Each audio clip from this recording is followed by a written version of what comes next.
আসসালামু আলাইকুম প্রিয় শিক্ষার্থী, আশা করি তোমরা সবাই ভালো আছো।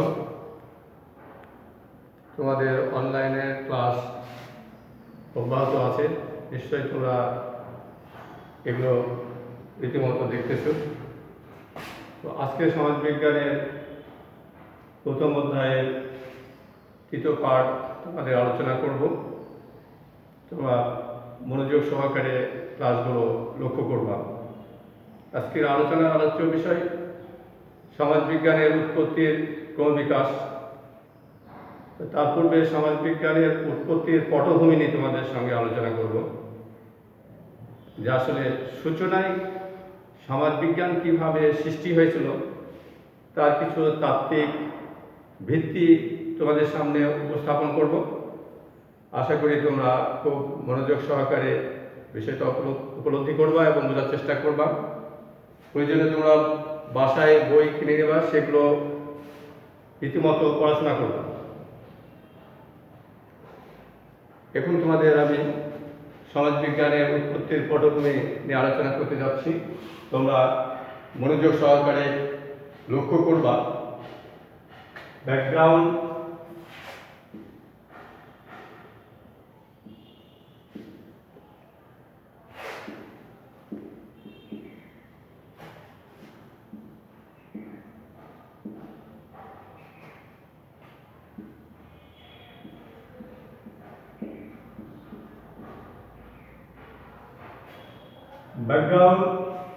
of the origin of sociology, সমাজবিজ্ঞানের উৎপত্তির পটভূমি।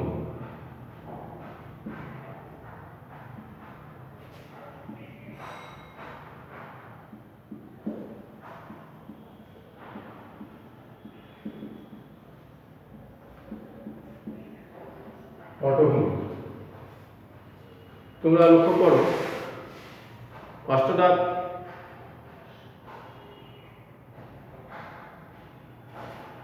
শতাব্দীতে অর্থাৎ 1750-এর দশকে ইউরোপে অর্থাৎ পশ্চিম ইউরোপের প্রথম শিল্প বিপ্লব শুরু হয়। সেই সময়ে অর্থাৎ 19শ শতাব্দীর শুরুর দিকে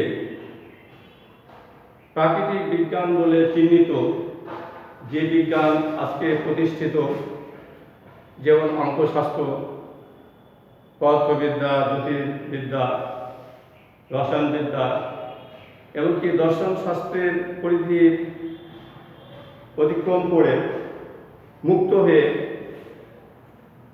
একটা নব্য বিজ্ঞান হিসাবে সমাজ বিজ্ঞান প্রতিষ্ঠিত হয়, যার জন্য আমরা সমাজ বিজ্ঞানকে সকল বিজ্ঞানের শ্রেষ্ঠ বিজ্ঞান হিসাবে আখ্যায়িত করি। সোশিওলজি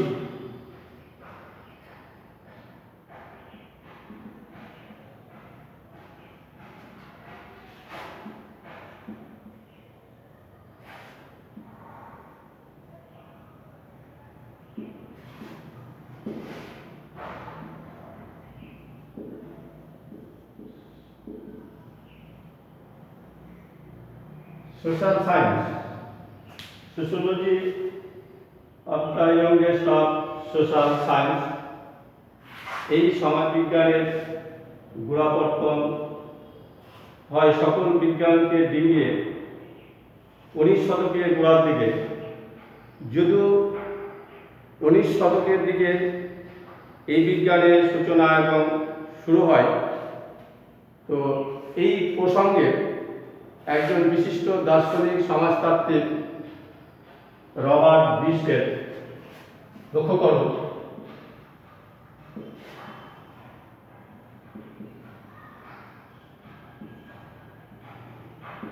ব্রিস্টের তার সোশ্যাল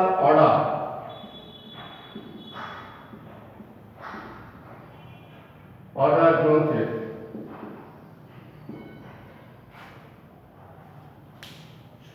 তিনি বলেন, sociology has a long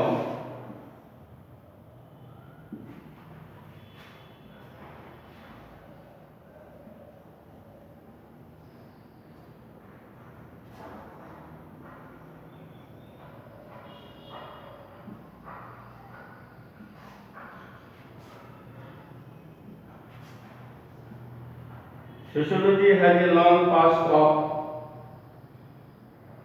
a short history.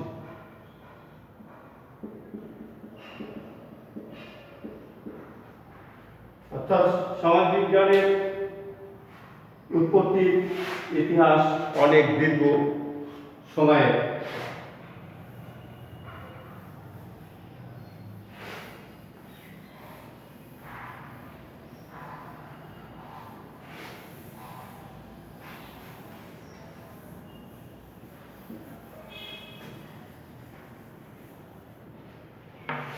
তোমরা প্রিয় শিক্ষার্থী খেয়াল করবা, আরেকজন বিশিষ্ট সমাজবিজ্ঞানী তার বিখ্যাত গ্রন্থ মরিস জিন্সবার্গ।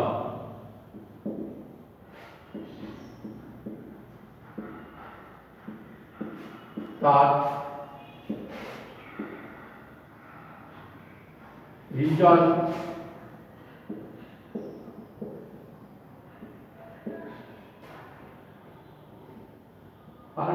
গ্রন্থে তিনি সমাজবিজ্ঞানের উৎপত্তির ইতিহাস আলোচনা করতে গিয়ে সমাজবিজ্ঞানের উৎপত্তির ক্ষেত্রে 4টা মৌলিক উপাদানের কথা তিনি উল্লেখ করেছেন। ধারাবাহিকভাবে তোমাদেরকে এগুলো বোঝাবো, তোমরা আশা করে লক্ষ্য করবা। যেমন 1, রাজনৈতিক দর্শন।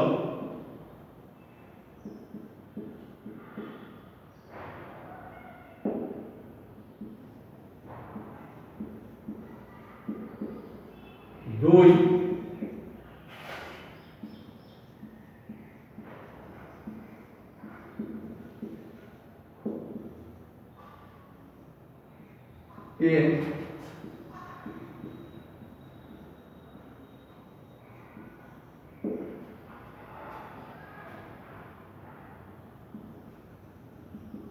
জীববিজ্ঞানের বিবর্তন তত্ত্ব।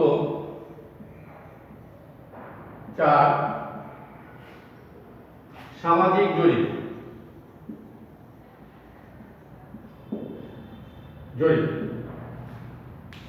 তো শুরুতে তোমাদের বলেছিলাম যে সমাজবিজ্ঞানের উৎপত্তির পটভূমি আলোচনা করতে গিয়ে সামাজিক ঐতিহাসিক দর্শনের কিছু নিদর্শন বিভিন্ন সমাজবিজ্ঞানী তাত্ত্বিকরা সেগুলো ব্যাখ্যা বিশ্লেষণ করেছিলেন, যার দর্শনের প্রতিফলন বিভিন্ন সমাজবিজ্ঞানের ঘটে।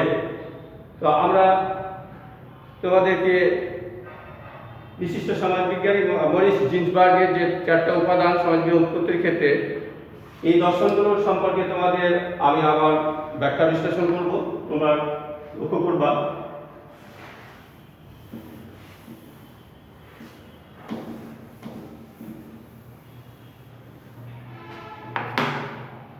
যেমন 1 নম্বর, ইতিহাসের দর্শন।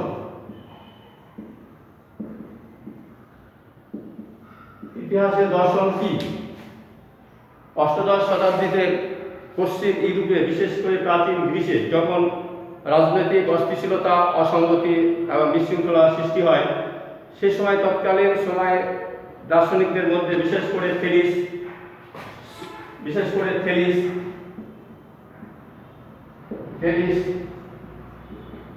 ডেমোক্রিটাস ও সক্রেটিস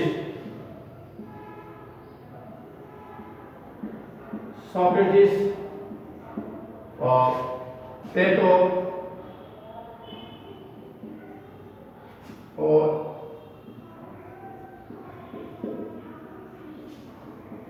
অ্যারিস্টটলের রাজনৈতিক দর্শন চিন্তা চেতনার দ্বারা কিভাবে তৎকালীন সমাজে সমাজবিজ্ঞানের মূল্যবোধ সমাজবিজ্ঞান প্রতিষ্ঠা করার ক্ষেত্রে অবদান রাখতে সক্ষম হয়। তাহলে তোমাদের বললাম যে ইউরোপের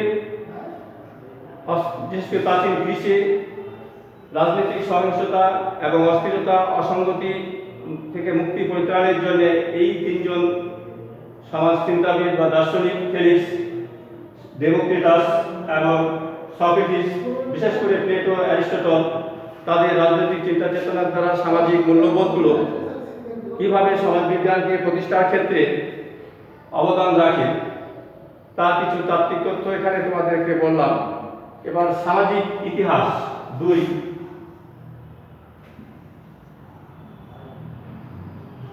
ইতিহাসের দর্শন।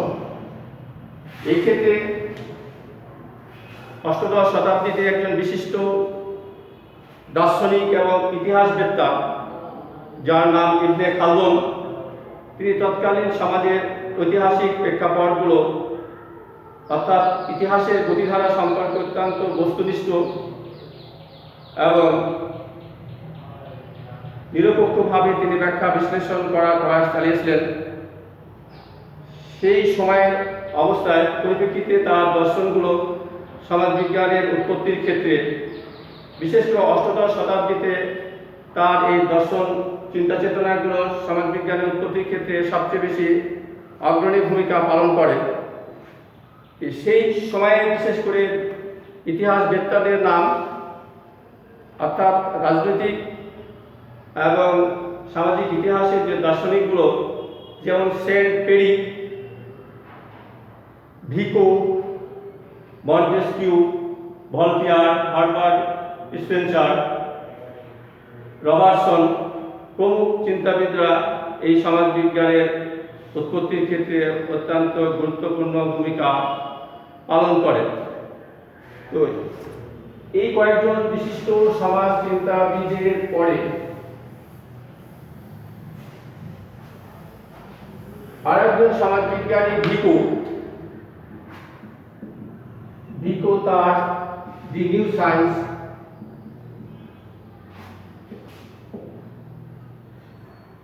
সায়েন্স গ্রন্থে তিনি দেখাতে সক্ষম হয়েছিলেন কিভাবে সামাজিক ইতিহাসের গতি প্রকৃতি এবং তার বস্তুনিষ্ঠ ব্যাখ্যা বিশ্লেষণ করে তিনি সমাজতাত্ত্বিক অনেক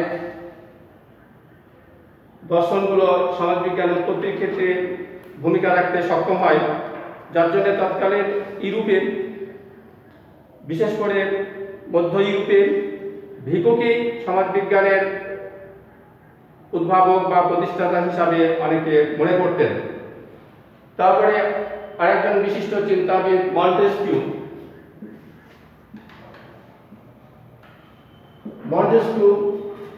তার স্পিরিট অফ ল গ্রন্থে তিনিও তৎকালীন সময়ে সমাজবিজ্ঞানের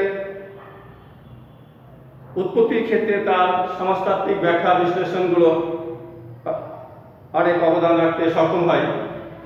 এবার তোমরা লক্ষ্য করো, ঊনবিংশ শতাব্দীতে সমাজবিজ্ঞানের প্রতিষ্ঠার জন্য যে কয়জন সমাজবিজ্ঞানী বা দার্শনিক তাদের দর্শন চিন্তা চেতনার দ্বারা সমাজবিজ্ঞানকে প্রতিষ্ঠা করার ক্ষেত্রে অগ্রণী ভূমিকা পালন করেছিলেন, তোমরা সেই সমস্ত সমাজবিজ্ঞানীদের মধ্যে যেমন হেগেল, সেন্ট সাইমন, আগস্ট পোপ এবং কার্ল মার্কস, এই সমস্ত সমাজবিজ্ঞানীরা সমাজবিজ্ঞানের প্রতিষ্ঠার ক্ষেত্রে অনেক অগ্রণী ভূমিকা পালন করতে সক্ষম হয়েছিলেন। তো এমন এক পর্যায়ে বা প্রেক্ষাপটে আগস্ট পোপ তোমরা পূর্বে ক্লাসে তোমাদের বলেছিলাম সমাজবিজ্ঞানের প্রতিষ্ঠাতা। 1839 সালে সমাজবিজ্ঞান নামকরণ করেছিলেন সোশিওলজি।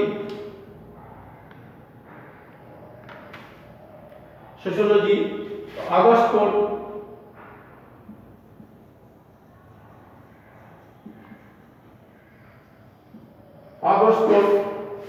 তিনি বিশ্বাস করতেন যে সমাজ বিজ্ঞান হবে এমন একটা বিজ্ঞান, যে বিজ্ঞান সামাজিক সমস্যা এবং সামাজিক পর্যবেক্ষণ এবং গবেষণার মাধ্যমে কিছু তথ্যের মাধ্যমে এই বিজ্ঞান প্রতিষ্ঠা লাভ করবে।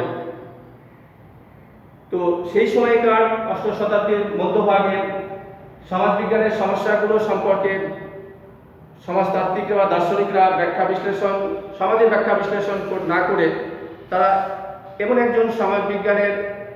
একটা বিজ্ঞানের প্রয়োজন অনুভব করেছিলেন, যে বিজ্ঞান তৎকালীন সমাজের অবস্থার পরিপ্রেক্ষিতে নিরপেক্ষ বস্তুনিষ্ঠভাবে পর্যালোচনা, গবেষণা করে সমাজতাত্ত্বিক কিছু নিদর্শন দিতে পারবে।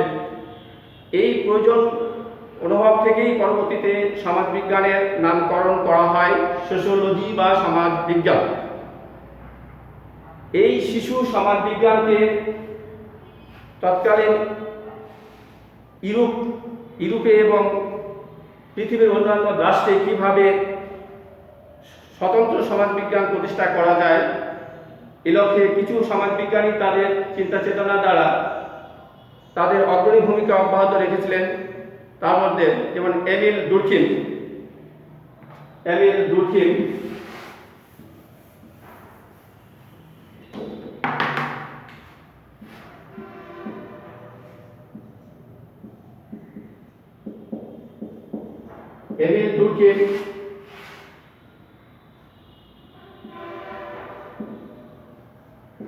হার্বার্ট স্পেন্সার,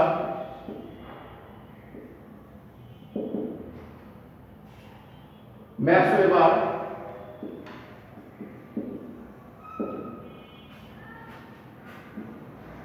এবং কার্ল মার্কস, এরা এই শিশু সমাজবিজ্ঞানকে একটা স্বতন্ত্র স্বাধীন সমাজবিজ্ঞান হিসেবে প্রতিষ্ঠা করতে সক্ষম হয়। এর পরবর্তীতে তোমাদের 3 নম্বর পয়েন্ট লক্ষ্য করো,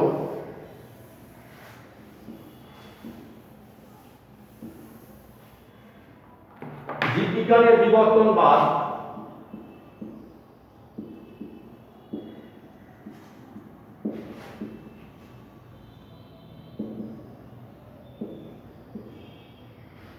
জীববিজ্ঞানের বিবর্তন তত্ত্ব, এই ক্ষেত্রে বিবর্তন তত্ত্বের প্রবর্তক তোমরা বিভিন্ন বই পুস্তকে খেয়াল করেছো যে ডারউইন এই বিবর্তন সম্পর্কে তার যে ধারণা, তার যে গবেষণা, তার যে পর্যালোচনা, কিভাবে একটা অবস্থা থেকে আরেকটা অবস্থার হেরফের বা রদবদল হতে পারে, যে সমাজবিজ্ঞানের কিছু দার্শনিক বা চিন্তাবিদ এই বিবর্তন তত্ত্বের সঙ্গে কিভাবে সাদৃশ্যের কিছু গতি প্রকৃতি তারা লক্ষ্য করেছিলেন। যেমন এর মধ্যে Henry Lewis Morgan, Westermarck এবং Herbert Spencer. Henry Lewis Morgan একজন আমেরিকান সমাজবিজ্ঞানী এবং নৃবিজ্ঞানী, এবং ওয়েস্টার্ন মার্ক এবং হার্বার্ট স্পেন্সার এই তিনজন তারা লক্ষ্য করেছিলেন যে সমাজ একটা সহজ সরল অবস্থা থেকে কিভাবে জটিল অবস্থার দিকে ধাবিত হয়। The complex of simple complex of society, একটা সহজ সরল অবস্থার দিকে কিভাবে জটিল অবস্থার দিকে ধাবিত হয়। তারপর আরেকটা তথ্য তোমরা খেয়াল করো, 4 নম্বর,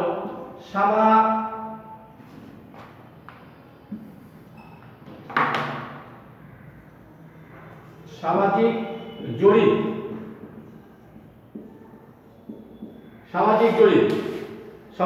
সমাজবিজ্ঞানের উৎপত্তির ক্ষেত্রে একটা গুরুত্বপূর্ণ ভূমিকা পালন করে। যেমন সামাজিক অনেক সমস্যা, জনমত, দারিদ্রতা ইত্যাদি ক্ষেত্রে সমাজ থেকেই কিন্তু পর্যবেক্ষণ গবেষণার মাধ্যমে সেই সমস্ত তথ্যগুলো সমাজবিজ্ঞানের পরিবর্তনের ক্ষেত্রে বা সমাজবিজ্ঞানের উন্নয়নের ক্ষেত্রে এই জরিপ পদ্ধতি একটা গুরুত্বপূর্ণ পদ্ধতি হিসাবে ভূমিকা রাখে। তো প্রিয় শিক্ষার্থী, তোমরা লক্ষ্য করো, আমি সমাজবিজ্ঞানের উৎপত্তির পটভূমি আলোচনা করতে গিয়ে যে সমস্ত বিশিষ্ট দার্শনিকদের ধারণা থেকে কিভাবে সমাজবিজ্ঞান প্রতিষ্ঠা লাভ করে বা প্রতিষ্ঠিত হয় তার কিছু ধারাবাহিক তাত্ত্বিক তথ্যগুলো তোমাদের দেখলাম। বিশেষ করে মৌলিক যে উপাদানগুলো, যেটাকে বলা হচ্ছে সামাজিক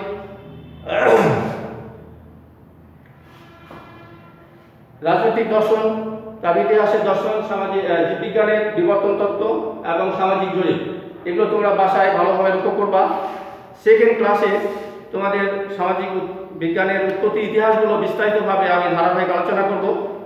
আশা করি তোমরা বিষয়টা উপলব্ধি করতে পারছো, বুঝতে পেরেছো। তোমরা এগুলো বেশি বেশি দেখবা এবং বাসায় বই পুস্তক নাড়াচড়া করবা এবং পরিষ্কার পরিচ্ছন্ন থাকবা, স্বাস্থ্যের প্রতি তোমরা খেয়াল রাখবা। আজকের মতো আজকে তোমাদের ক্লাস সমাপ্ত করছি। খোদা হাফেজ।